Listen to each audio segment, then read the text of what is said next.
El año 2017 es un año importante para Lagunaro, en la medida que este año celebramos el 50 aniversario de la entidad. Son muchos y variados los actos que hemos previsto para esta efeméride tan importante, algunos de los cuales ya se han desarrollado en los primeros meses del año. De hecho, el propio 7 de julio hemos celebrado un acto institucional en el cual hemos tenido la suerte de contar con la presencia del Lehendakari.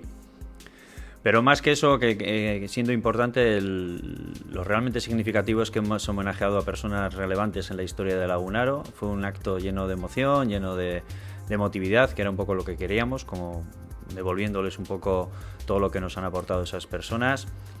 Al día siguiente tuvimos un acto más cercano, más para las personas de Lagunaro, con una serie de eventos para las familias, los niños. Y el día 10 acabamos este primer bloque de eventos con una serie de actividades relacionadas con o dirigidas a los proveedores de Lagunaro.